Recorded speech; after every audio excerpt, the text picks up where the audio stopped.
श्री स्वामी समर्थ। तरी मी कालच्या व्हिडिओमध्ये तुम्हाला सांगितलं होतं मी रेशन भरायला जाणार आहे सामान घरातलं पावसाच्या आधी। तर गेली होती मी काल चिपळूणला गेलो होतो आम्ही मॉलमध्ये। तर तिथूनच मी आणलं होतं बरंच सामान। हे सामान कितीचं आहे मला कमेंट करून सांगाच, मी व्हिडिओच्या शेवटी नक्कीच सांगेन हे कितीचं आहे ते। तर तांदूळ वगैरे भरले होते, डाळीसुद्धा भरपूर प्रकारच्या भरल्या होत्या कारण जायला नको सारखं सारखं पावसात खाली। मे महिना चालू आहे, मे महिना अजून संपला पण नाही, 10 दिवस बाकी आहे तरी पाऊस इथे कोकणात चालू झालेला आहे। माहीत नाही पुढे कसं होणार आहे।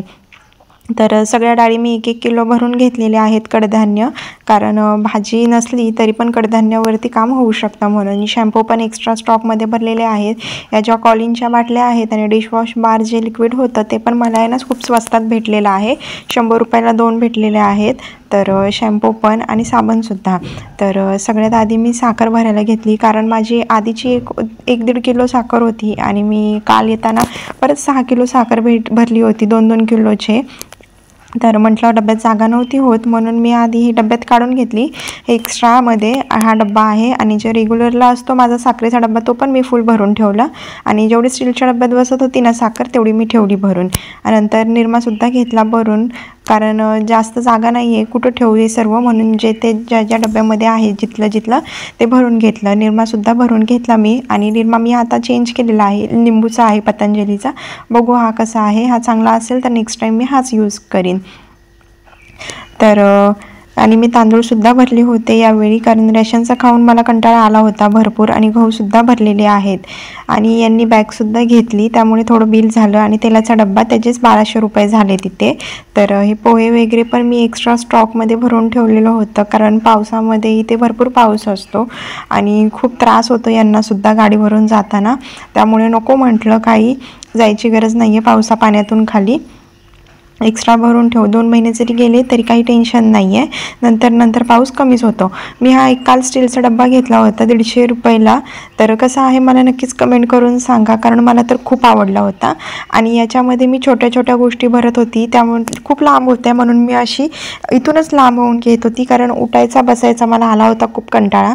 आणि त्यात हे डबे जे भरलेले होते ना ते मला आज जाऊन पुन्हा लावायचे होते, कपडे होते, भांडी लादी सगळीच माझी कामं तशी होती। आणि जास्त टेन्शन तर आलं होतं मला कपड्यांचं कारण इथे आभाळच मला दिसत नाही आहे, जशी मी मुंबईवरून आली आहे ना तसं इथे ऊनच दिसत नाही आहे, नुसतं आभाळच आहे। कपडे सुकायचं खूप मुश्किल झालेलं आहे। आता काय गेल्या वर्षीप्रमाणे यावर्षीसुद्धा घरात मला रशी बांधून ठेवावी लागणार आहे कारण कपडे सुकत नाही आहेत बाहेर आणि वाससुद्धा यायला लागला आहे कपड्यांना असा कुबट असा। सकाळीच मला मिस्टर बोलत होते। तर आता दुसरं काही ऑप्शन नाही आहे, रशीच बांधावी लागेल घरात।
इथे तांदूळसुद्धा मी भरून घेतले होते, कारण पावसाचे दिवस आहेत. लादी पण आता ओलीच असणार आहे खाली, त्यामुळे म्हटलं असं ठेवायलाच नको पिशवीमध्ये. डब्बे रिकामे ठेवून पण काही उपयोग नाही आहे, त्यामुळे डब्यात भरून घेतले. आणि 10 किलो होतं, मला काही नीट टाकता येत नव्हतं, पण एकही कण सांडला नाही खाली. सगळं बरोबरच तांदूळ डब्यामध्ये बसलं आणि बरंच सामान माझं भरून झालं होतं. आता घर पण बऱ्यापैकी जरा खाली झालं होतं, नाहीतर रात्री पूर्ण भाग तो म्हणजे भरूनच गेला होता. आम्ही जरा या साईडला आज झोपलो होतो, कारण खूप पसारा झाला होता या सामानाचा. तर आता जिथल्या तिथे ठेवल्यावरती खूप मस्त वाटतं आहे. आणि तांदूळसुद्धा हा एक डब्बा पूर्ण भरला होता.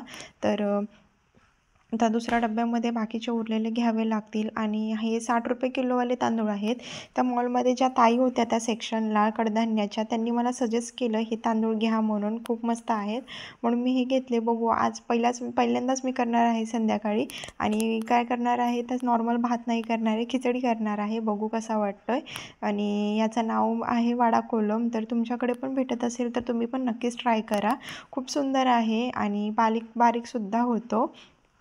तर एक डब्बा माझा तांदळाचा भरला होता आणि हा ठेवणार आहे मी रोजसाठी. आणि जो पहिला होता ना, त्याचं जरासं झाकण आहे ना लूज वाटत होतं मला.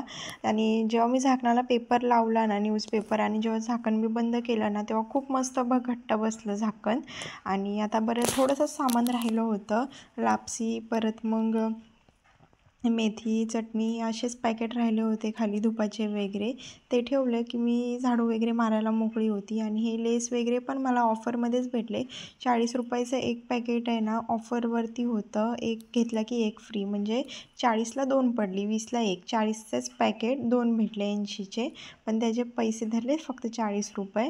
तर खूप भारी आहे तांदूळ. आणि इथे मला एक असा टोकं दिसत होता, सारखा मी त्याला घ्यायची, पण तो काही हातात येतच नव्हता, पळून जायचा.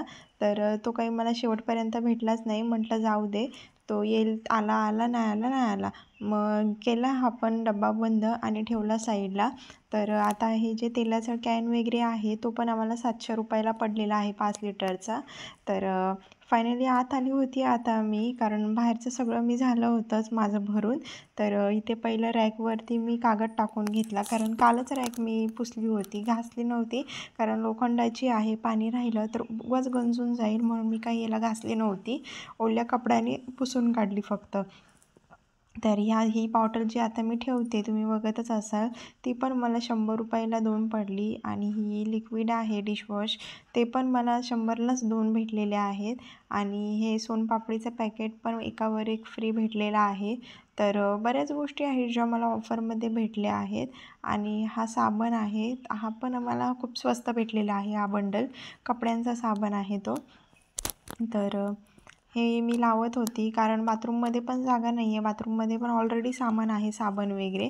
आणि मला तिथे ठेवायचंच नव्हतं, कारण बाथरूमच्या इथे जी खिडकी आहे ना, त्यातून जर पाऊस जर का वाकडा आला ना, तर हवेने तो पाऊस आतमध्ये येतो, त्यामुळे साबण भिजतील आणि खूप चिखल होईल. त्यामुळे म्हटलं इथे सेफ राहतील म्हणून मी इथे ठेवलं, पाहिजे असेल तेव्हा घेता येईल. लोणच्याचा डब्बासुद्धा मी एक मोठा एक्स्ट्रामध्ये भरून ठेवलेला होता, फिनेल. आणि हे जे आपले भांडे घासायचे जे काथे असतात ना, तो सुद्धा मला भेटलेला, खूप स्वस्तामध्ये भेटला होता. भरपूर होते, त्यातले मी यूज करते म्हणून, नाहीतर तो पूर्ण भरला होता. आणि तर हे सर्व सामान मला 6,500मध्ये भेटलेलं आहे. एक ह्यांनी त्यांच्यासाठी ऑफिस बॅग पण घेतली होती आणि शॅम्पूसुद्धा मी भरले होते. आणि इथे तुम्हाला नंतर दिसेल शेवटी किती सामानवरती मी ठेवलेलं आहे. तर अशा प्रकारे हे डबे वगैरे मी घासले होते आणि मी स्टँडनेच वरती दाखवलं, मी वरून काही चढून दाखवलं नाही आहे. आणि हा आहे फायनल लुक. तर कसा वाटलं आहे नक्कीच सांगा. आणि मी कसं ठेवलेलं आहे, बरोबर ठेवलं आहे ना. तर अशा प्रकारे सगळं मी लावली होती. आणि काल हे सुद्धा भांडी मी घासली होती, पेपर वगैरे ठेवून मी व्यवस्थित डबे त्याच्यावर ठेवले होते. हे टोपं वगैरे सगळी घासलेली आहेत. आणि इथे खाली आहेत जे प्लास्टिकचे आहेत मिक्सर वगैरे. तर ही सुद्धा रॅक बघा, ह्याच्यावर गॅसवरची सुद्धा मी सगळी भांडी घासलेली आहेत. एकूण एक भांडं, चाकू वगैरे सर्व. आता मला भरायचे आहेत कांदे आणि बटाटे. ते भरले की झालं. तर पावसाचं वातावरण तुम्ही बघू शकता. कसे कपडे सुकवायचे हाच मला एक मोठा प्रश्न पडलेला आहे. तर व्हिडिओ कसा वाटला हे नक्कीच कमेंट करून सांगा. आणि आपले आता रोज व्हिडिओ यायला सुरुवात झालेलीच आहे, तर तुम्ही सुद्धा नक्की बघा पूर्ण व्हिडिओ रोज. आणि हा बाहेरचा पसारा होता तो मी घेते आवरून. तर